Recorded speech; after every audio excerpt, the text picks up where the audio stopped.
You were taught that Rome was invincible. You were taught that European civilization conquered the known world through superior intelligence, military genius, and cultural sophistication. You were taught that Africa was a primitive continent waiting to be civilized by empires from the north. And then there's Hannibal Barca, the general who crossed the Alps with war elephants, the tactical genius who annihilated Roman armies, the name every military academy still studies. But here's what they didn't tell you in those textbooks. They didn't tell you he was African, not just geographically African, not just technically from the African continent, culturally African, politically African, leading an African superpower that terrified the greatest European empire the world had ever seen. They erased that part. They had to. Because if you understood who Hannibal really was, if you understood what Carthage really represented, the entire narrative of Western civilization collapses. Let me show you what they buried. The official story goes something like this.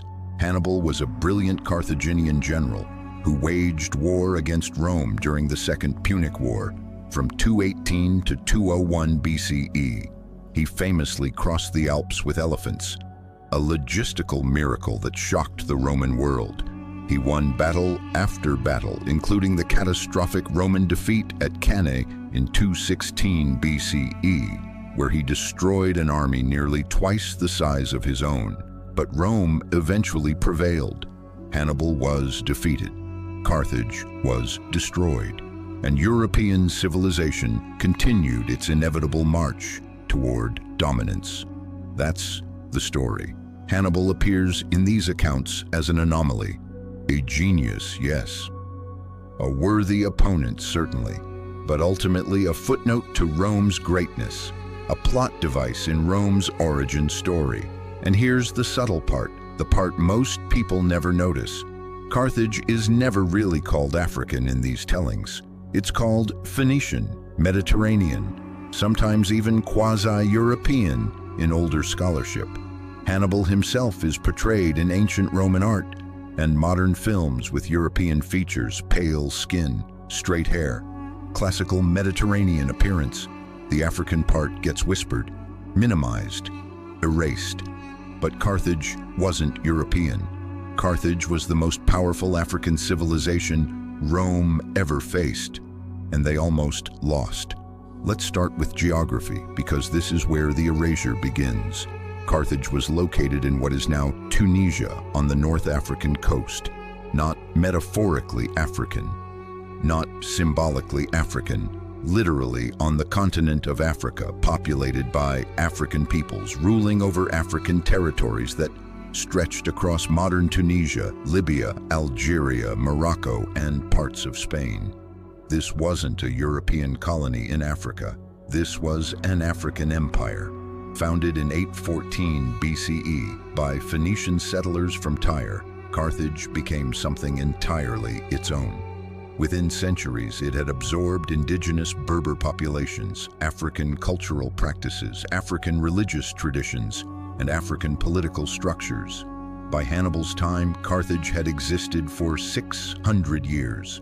6 centuries of African development, African trade, African military innovation. The population was predominantly African. The armies were filled with Numidian cavalry, Libyan infantry, Berber warriors.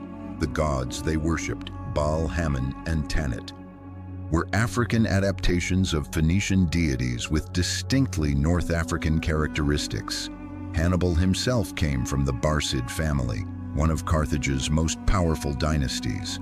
His father, Hamilcar Barca, commanded Carthaginian forces. His brothers, Hasdrubal and Mago, were generals. This was an African military aristocracy that had been ruling North Africa for generations. Think about what that means. When Rome faced Hannibal, they weren't facing some rogue mercenary or foreign curiosity. They were facing the full military might of an African superpower, a superpower they feared more than any enemy they had ever encountered. Let me take you back to Hannibal's childhood. According to the Roman historian Livy, when Hannibal was 9 years old, His father Hamilcar made him swear an oath. The boy placed his hand on a sacrificial altar and vowed eternal hatred of Rome. This detail survived because Romans needed to paint Hannibal as consumed by irrational African vengeance. But here's what they don't emphasize. That oath was sworn in an African temple, to African gods, in the context of African political power that had been systematically undermined by Roman aggression. Carthage and Rome had already fought one war, the First Punic War, from 264 to 241 BCE. Rome won, barely, and imposed devastating terms on Carthage. They seized Sicily, Carthage's richest territory. They demanded crushing tribute payments. Then, while Carthage was weakened, Rome violated the peace treaty and seized Sardinia and Corsica. They stole African territory. This wasn't ancient history to Hannibal's family. This was living memory. This was his father's humiliation. This was his nation's wounds still bleeding. So when Hamilcar took 9-year-old Hannibal to that altar, he wasn't teaching him mindless hatred. He was teaching him resistance. African resistance to European imperialism. That framing changes everything. By 218 BCE, Hannibal was 29 years old and commanding Carthaginian forces in Iberia, what is now Spain. Rome, paranoid about Carthaginian recovery, demanded that Carthage abandon its Iberian territories. Hannibal refused. Instead, he did something no one expected. He invaded Italy itself. From Carthaginian Iberia, he marched an army of approximately 90,000 infantry, 12,000 cavalry, and dozens of war elephants across the Pyrenees, through hostile Gaul, and over the Alps into the heart of Roman territory. Historians still call this one of the most audacious military campaigns in human history. But here's what gets lost in the spectacle of elephants crossing mountains. This was strategic genius rooted in African military tradition. The Carthaginian military system was sophisticated beyond anything Rome had developed. While Roman armies relied on heavy infantry in rigid formations, Carthaginian forces used combined arms tactics that integrated light infantry, heavy infantry, cavalry, and elephants into fluid, adaptive battlefield strategies. This wasn't learned from Europe. This was North African and Numidian military innovation, refined over centuries. The cavalry that would destroy Roman armies at Cannae. Numidian horsemen from what is now Algeria and Tunisia, among the finest light cavalry in the ancient world. Trained from childhood to ride without saddles, to harass and encircle enemy formations with devastating effectiveness. The war elephants, African forest elephants and North African elephants, trained and deployed using methods that required deep ecological and zoological knowledge. The tactical flexibility, inherited from Carthaginian naval warfare, which had dominated the Mediterranean for generations by adapting to any opponent. When Hannibal crossed the Alps, he brought African military science to the Italian peninsula, and Rome had no answer for it. Let me walk you through what happened next, because the scale of Rome's defeats reveals something they desperately tried to bury. December 218 BCE, Battle of the Trebia River. Hannibal lured a Roman army into a frozen river, then ambushed them with hidden cavalry. Of 40,000 Roman soldiers, only 10,000 escaped. June 217 BCE, Battle of Lake Trasimene. Hannibal trapped an entire Roman army in a narrow valley beside the lake and slaughtered them in a 3-hour massacre. 15,000 Romans killed. 15,000 captured, the consul Flaminius dead. Rome was in shock. They appointed a dictator, Fabius Maximus, who implemented a strategy of avoiding direct battle. They called it the Fabian strategy, and it's still taught in military academies today as defensive genius. But that's Roman propaganda. What they were really doing was hiding from an African general because they couldn't beat him in open combat. For 2 years, Rome refused to fight. Then, in 216 BCE, Roman pride demanded action. They raised the largest army in their history, 86,000 soldiers under two consuls, Varro and Paulus. They marched to Cannae and challenged Hannibal's 50,000 troops to battle. August 2nd, 216 BCE, Hannibal deployed his forces in a formation that looked weak in the center and strong on the flanks. The Romans, confident in their numerical superiority, pushed forward, exactly as Hannibal anticipated. His center gave ground, slowly, drawing the Romans deeper. Then his cavalry swept around and smashed into the Roman rear. His African and Iberian infantry on the flanks wheeled inward. The Romans were surrounded, compressed, suffocated. The slaughter lasted all day. Conservative estimates put Roman casualties at 50,000 killed. Some ancient sources claim 70,000. Among the dead were 80 senators, dozens of aristocrats, one consul, and most of Rome's military leadership. This was the worst defeat in Roman history. One African general, in a single afternoon, killed more Romans than had died in any previous war. Think about what that means for the narrative you were taught. Let that sink in for a moment. An African army, led by an African general, using African military tactics, nearly destroyed the foundation of Western civilization. Not by luck, not by accident, not because Rome wasn't ready yet. Through superior strategy, superior tactics, and superior understanding of warfare. For 13 years after Cannae, Hannibal remained in Italy. He won battle after battle. He liberated Italian cities from Roman control. He formed alliances with Rome's enemies across the Mediterranean. He had Rome on its knees. And yet, the story you learned in school probably didn't emphasize any of this. The story you learned probably focused on Rome's eventual comeback, on Scipio Africanus defeating Hannibal at Zama in 202 BCE, on Roman resilience and determination. Rome's victory became the narrative. Hannibal became the antagonist in Rome's heroic journey, and his African identity, his African power, that had to be erased. Because if Western civilization nearly fell to an African empire, what does that say about the racial hierarchies that justified centuries of colonialism? What does that say about claims of European superiority? What does that say about the entire structure of how history was taught? Let me show you how the erasure happened. It started with the Romans themselves. After finally defeating Carthage in the Third Punic War in 146 BCE, Rome didn't just conquer the city, they annihilated it. They burned Carthage to the ground. They sold the survivors into slavery. They plowed the ruins with salt, according to legend, to ensure nothing would ever grow there again.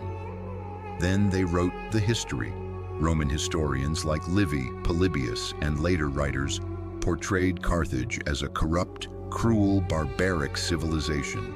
They emphasized Carthaginian practices like child sacrifice, whether real or exaggerated, to paint them as savage and uncivilized.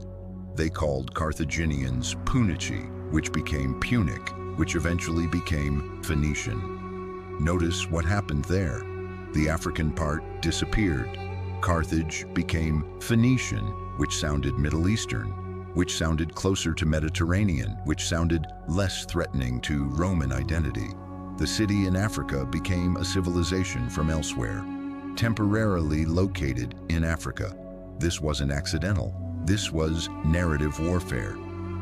By the time European scholars in the 18th and 19th centuries began studying ancient history, they inherited these Roman frameworks, and they expanded them. During the height of European colonialism, when Africa was being divided and conquered, when racial pseudoscience was being used to justify slavery and exploitation, European historians needed Africa to be primitive. They needed Africa to be without civilization. They needed Africa to be incapable of challenging European power. So Hannibal, the African general who nearly conquered Rome, had to be redefined. He became Phoenician in racial terms, implying lighter skin, Middle Eastern features, something closer to European. In Victorian-era artwork, he was painted with pale skin and classical European features. In early 20th century scholarship, Carthage was described as a trading state, minimizing its military sophistication. His African troops, the Numidian cavalry and Libyan infantry, who won his battles, were portrayed as savage auxiliaries commanded by civilized Phoenician leaders. The erasure was systematic, the erasure was necessary, because acknowledging Hannibal's African identity meant acknowledging African power, and that threatened everything. Let's talk about what made Carthage powerful, because this is the part they really don't want you to understand. Carthage wasn't just a military threat. Carthage was an economic superpower. By the 3rd century BCE, Carthage controlled trade routes across the Mediterranean, down the West African coast, and into the Sahara. They traded in gold, ivory, tin, textiles, grain, and slaves. Their currency was accepted from Gibraltar to Egypt. Their agricultural techniques were so advanced that after Rome destroyed Carthage, they preserved Carthaginian farming manuals and translated them into Latin. For centuries, Roman landowners used African agricultural knowledge to feed their empire. Carthaginian ships were the finest in the Mediterranean. Their navigators explored beyond the Pillars of Hercules, down the African coast, possibly as far as equatorial regions. A Carthaginian explorer named Hanno led an expedition that some scholars believe reached modern-day Cameroon or Gabon around 500 BCE. African exploration of Africa, written about in Hanno's own account, which survived in Greek translation. Carthage's capital city held perhaps 400,000 people at its height, making it one of the largest cities in the ancient world. It had a massive artificial harbor, the Kothon, with separate military and commercial sections. It had multi-story buildings, sophisticated sanitation, and a democratic political system where citizens voted for magistrates and military commanders. This was African urban development that rivaled anything in Greece or Rome. This was African governance, African engineering, African commerce, and Rome destroyed all of it. Not because Carthage was weak, because Carthage was powerful, and that power had to be erased from memory. Now let's go deeper into Hannibal himself, because the more you understand him, the more you see the erasure. Ancient sources tell us Hannibal spoke multiple languages. He could communicate with his diverse army in Punic, Greek, Latin, and probably several Iberian and African dialects. He was highly educated. He traveled with Greek scholars and philosophers.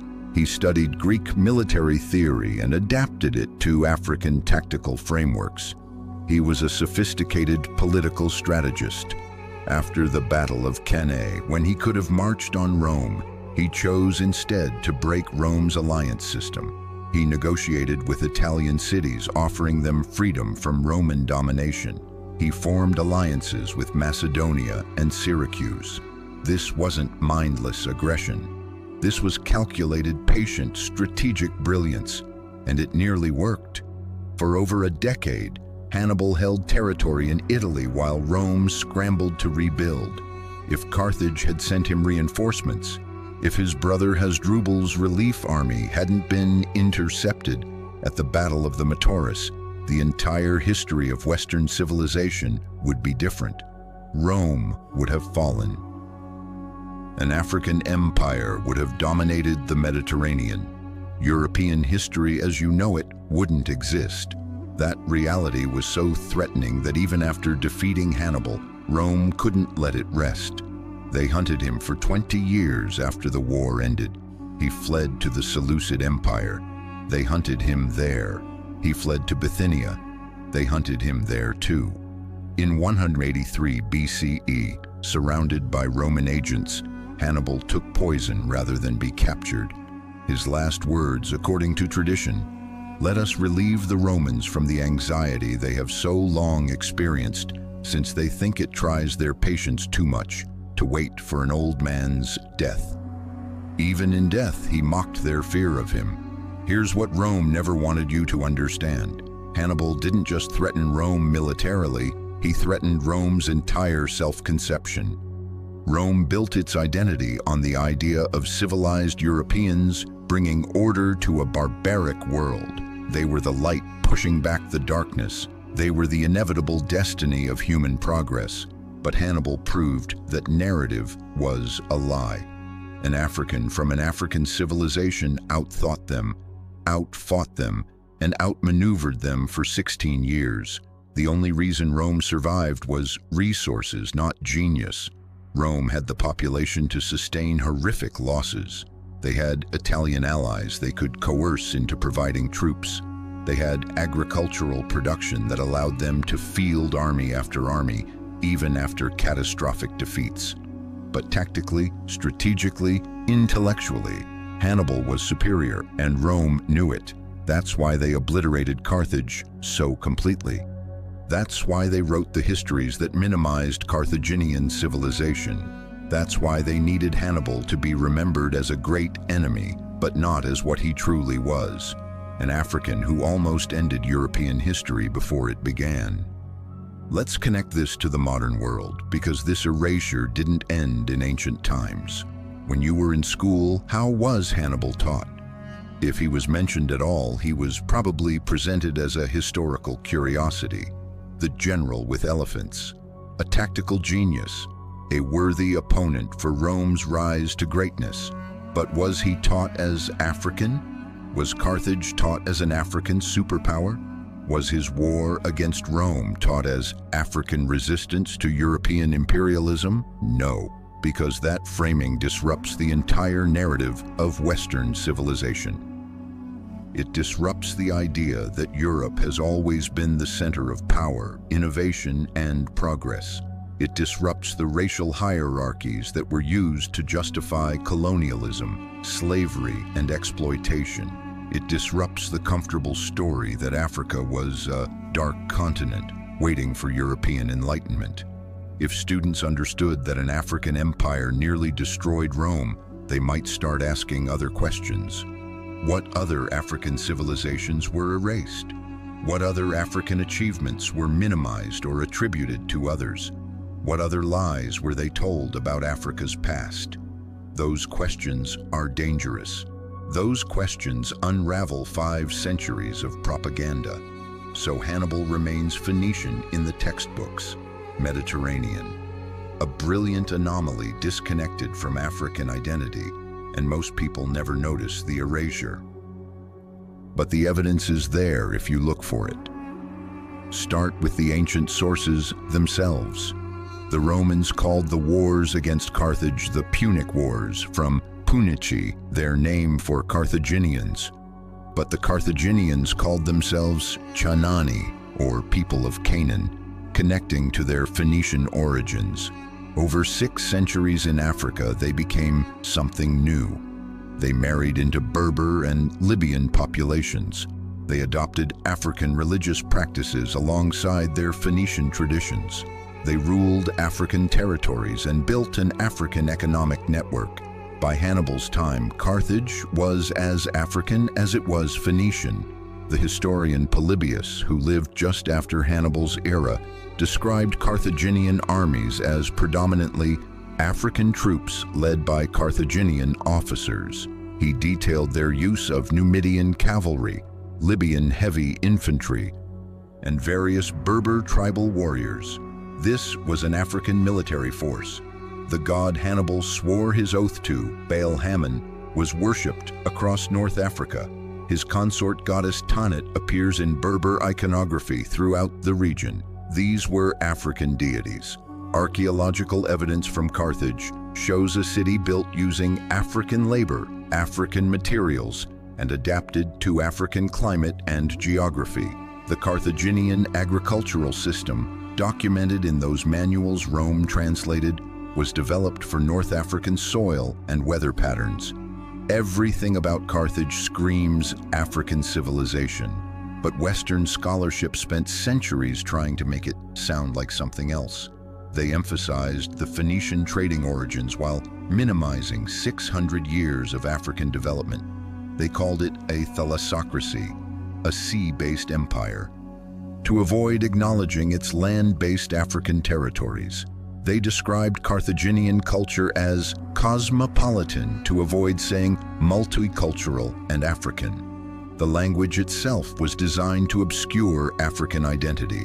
Think about how different your education would have been if they told you the truth, if they taught you that Rome's greatest enemy was an African empire, if they taught you that the general who came closest to conquering Rome was African, if they taught you that African military tactics were studied and copied by European armies for generations, if they taught you that one of the most important agricultural manuals in Roman history was written by Carthaginians, if they taught you that African navigators explored the Atlantic coast while Europeans still thought the Mediterranean was the center of the world, your entire understanding of history would be different.